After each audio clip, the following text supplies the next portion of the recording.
नवी मुंबई स्वयं पुनर्विकास कृति समिति आयोजित सेल्फ रिडेवलपमेंट विषय पर मार्गदर्शन करने पहुंचे विधायक प्रवीण दरेकर।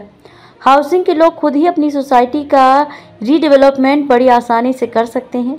इसके लिए क्या करना होगा और पैसे कहां से आएंगे, इन्हीं बातों की जानकारी देने के उद्देश्य से नवी मुंबई के एरोली में एक शिविर का आयोजन किया, जिसमें विधायक व मुंबई बैंक के चेयरमैन प्रवीण दरेकर ने पहुंचकर लोगों का मार्गदर्शन किया।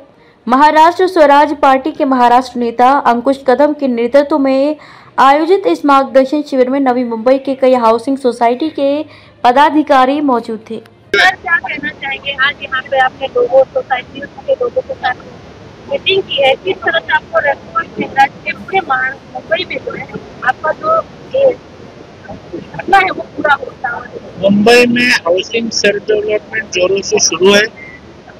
मध्यम वर्गीय लोगों को बड़ा घर मिल रहा है और विदाउट बिल्डर बैंक की सहायता और सरकार के आशीर्वाद से प्रोजेक्ट यशस्वी हो रहे हैं। उसी तरह की मांग नई मुंबई से आई।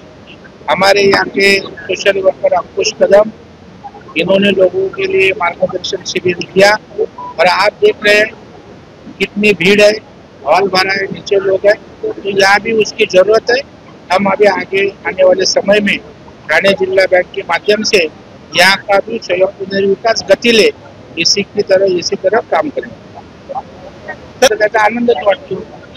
मी नागमोरडा आजकाल हिंदी येत नाही ना, एवढं सरकार मी मराठीत बोलतो, मराठीत वागतो, माझी मुलं मराठी शाळेत जातात, इतरांसारखं मराठीचा पोळका दाखवायचा आणि स्वतःची मुलं कॉन्व्हेंटला जायची, तसा मी नाही। माझा मुलगा चक्क मराठी शाळेत शैलेंद्र महाविद्यालयात शिकला, त्याच्यामुळे आमच्या नसानसात मराठी आहे। एकाहू स्वरूपाचा आणि भंपक राजकारणासाठी मराठी पण करणारे आम्ही लोक नाहीये।